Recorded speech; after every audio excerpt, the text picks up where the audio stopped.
इंद्रप्रस्थ में सभी लोग बिना किसी कठिनाई, दुख या चिंता के अत्यंत प्रसन्नता से जीवन बिता रहे थे। एक रात अर्जुन सो रहे थे, तभी बाहर से बचाइए बचाइए कहते हुए तेज रोने की आवाज सुनाई दी। अर्जुन घबराकर उठा और बाहर आया तो देखा कि एक बूढ़ा ब्राह्मण बहुत ही दुखी होकर रो रहा है। अर्जुन ने पूछा, ब्राह्मण देव क्या हुआ? ब्राह्मण ने उत्तर दिया, कुछ चोर हमारे घर आए और वे मेरी गायों और बछड़ों को उठा ले गए हैं, जिन्हें मैंने कई वर्षों से अपने परिवार के सदस्यों की तरह पाल पोस कर रखा था। वे उन्हें जंगल के रास्ते से ले जा रहे हैं। अर्जुन, तुम उन्हें बचाओ। अर्जुन तुरंत बोला, मेरे राज्य में चोर, अभी जाकर उन्हें पनिश करता हूँ। कहकर वह अपने अस्त्र शस्त्र लेने किले की ओर भागा। तभी उसे याद आया कि जहां उसके अस्त्र शस्त्र रखे हैं वहां जाने के लिए धर्मराज के प्राइवेट रूम से होकर गुजरना पड़ेगा। लेकिन नारद ने पहले ही कहा था कि द्रौपदी प्रतिवर्ष केवल एक ही पांडव की पत्नी रहेगी और सबसे पहले वह धर्मराज की पत्नी बनकर रह रही थी। उस वर्ष के दौरान धर्मराज के प्राइवेट रूम की ओर पांडवों में से बाकी चारों में से कोई भी नहीं जा सकता था। यदि कोई गया तो उसे 1 साल के लिए तीर्थ यात्रा पर जाना होगा। अर्जुन ने सोचा, भले ही मुझे यह दंड भी भुगतना पड़े, पर मैंने ब्राह्मण को जो वचन दिया है उसे निभाना जरूरी है। मुझे उसकी गायों को बचाना ही होगा। अर्जुन धर्मराज के कक्ष के द्वार पर जाकर बोला, भैया मैं अर्जुन हूँ, मुझे अपने अस्त्र शस्त्र चाहिए, दरवाजा खोलिए।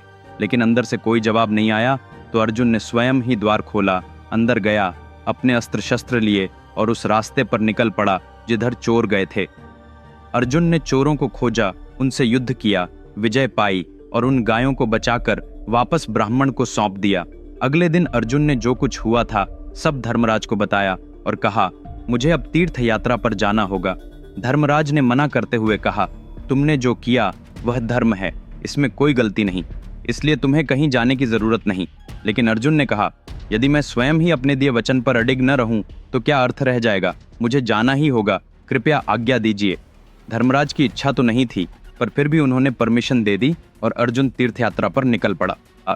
इस तरह यात्रा करते करते अर्जुन हिमालय पहुंच गया। वहां गंगा नदी जहां से शुरू होती है उस स्थान पर वह रहकर प्रतिदिन तप करने लगा। एक दिन सुबह सुबह वह नदी में स्नान कर रहा था कि कोई अज्ञात शक्ति उसे पानी के अंदर खींच ले गई। अर्जुन बेहोश हो गया। अगले दिन जब उसकी आंखें खुली तो सामने उसे गॉर्जियस लेडी दिखाई दी। उसका नाम उलूची था।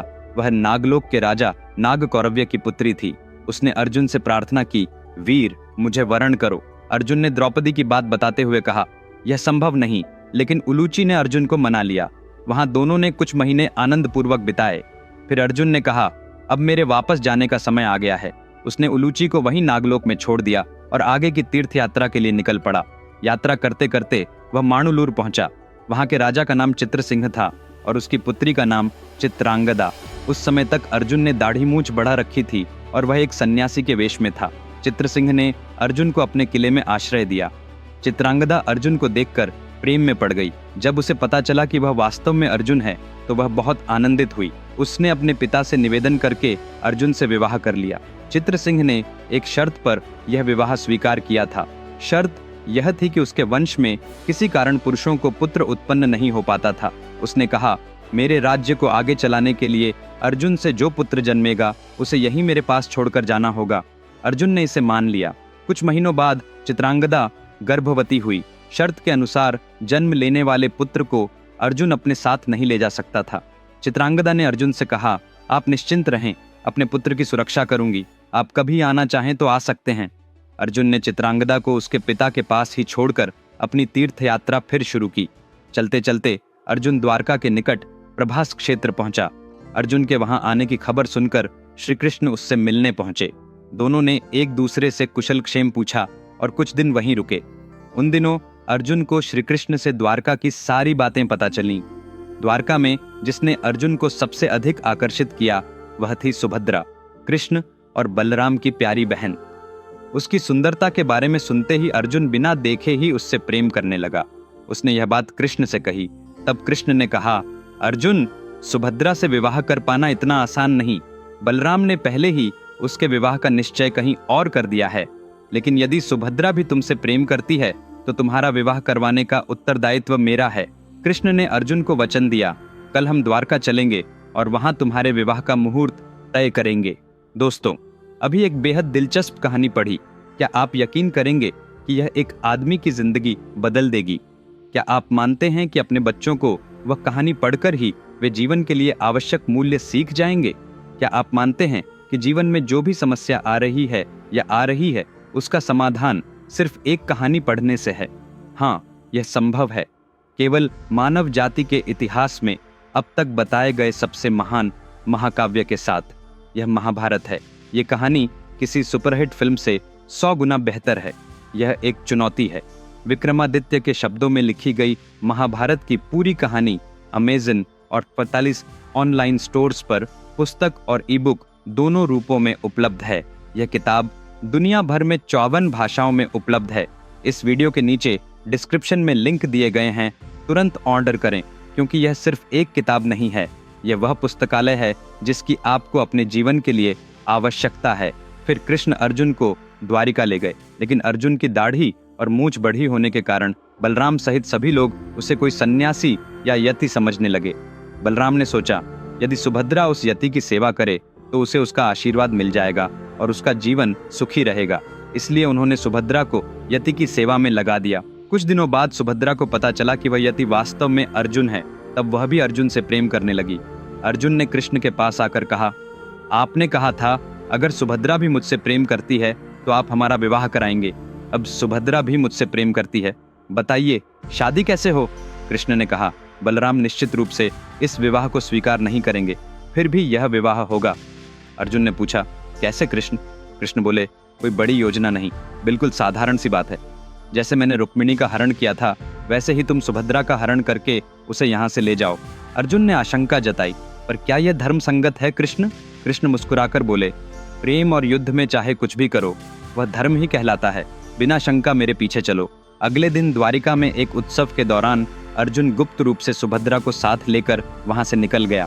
तब तक इंद्रप्रस्थ से निकले अर्जुन को ठीक 1 वर्ष पूरा हो चुका था, इसलिए वह सीधे सुभद्रा को लेकर इंद्रप्रस्थ लौट आया। अर्जुन और सुभद्रा को देखकर इंद्रप्रस्थ में सभी अत्यंत खुश हुए। यह खबर सुनकर हर कोई आनंदित था, सिवाय द्रौपदी के। जब अर्जुन द्रौपदी से मिलने गया तो द्रौपदी ने सुभद्रा को देखकर गुस्से में मुंह फेर लिया और चली गई। तब अर्जुन ने सुभद्रा से कहा, मैंने द्रौपदी को बिना बताए यह सब किया है। तुम आज से उसकी दासी की तरह रहकर उसे मनाओ। जिस दिन वह तुम्हें स्वीकार कर लेगी तभी हम दोनों साथ रहेंगे। सुभद्रा ने बिना कुछ सोचे समझे तुरंत एक्सेप्ट कर लिया। उसी दिन से सुभद्रा, जो द्वारिका की राजकुमारी जैसी थी, अपने भीतर जरा भी अहंकार लाए बिना अर्जुन के लिए दासी सा रूप धारण करके द्रौपदी की सेवा करने लगी। हर कार्य में द्रौपदी का हाथ बंटाती रही। यह देखकर द्रौपदी समझ गई कि सुभद्रा का प्रेम सच्चा है। उसने आगे बढ़कर स्वयं इंद्रप्रस्थ में अर्जुन और सुभद्रा का विवाह धूमधाम से कराया। इंद्रप्रस्थ में एक बार फिर सब अत्यंत प्रसन्न हो उठे। कुछ दिनों बाद उनकी खुशी सहसा 1000 गुना बढ़ गई। वजह थी सुभद्रा गर्भवती हो गई। अर्जुन को अब उत्तराधिकारी मिलने वाला है। यह सुनते ही इंद्रप्रस्थ के लोगों ने उत्सव मनाया। अर्जुन प्रतिदिन शाम को सुभद्रा को उद्यान में टहलाने ले जाता था और अपने जीवन के अनुभवों, युद्ध कौशल व सीखी हुई कलाओं के बारे में उसे बताता था। एक रात सुभद्रा अपने बिस्तर पर लेटी हुई थी और बोली, मुझे नींद नहीं आ रही, कुछ सुनाइए। तब अर्जुन ने उसे पद्म व्यूह को कैसे भेदा जाते जाए इस गुप्त विद्या के बारे में बताना शुरू कर दिया। कुछ देर बाद सुभद्रा सो गई, पर अर्जुन यह जाने बगैर लगातार समझाता रहा। हाँ, भले ही सुभद्रा सो रही थी, पर अर्जुन जो बता रहा था उसे कोई और ध्यान से सुन रहा था, और वह कोई और नहीं बल्कि सुभद्रा के गर्भ में पल रहा अभिमन्यु था। दोस्तों, अगले एपिसोड में कंटेंट एक अलग लेवल का होगा, इसे मत चूकिए। चलो अगले शनिवार उसी समय फिर मिलते हैं। मेरी महाभारत पुस्तक अभी ऑर्डर करें। इस वीडियो के नीचे विवरण में लिंक दिए गए हैं। इसके अलावा अगर आपने अभी तक मेरे चैनल को सब्सक्राइब नहीं किया है तो तुरंत सब्सक्राइब करें। तब तक अपना ख्याल रखें। अलविदा।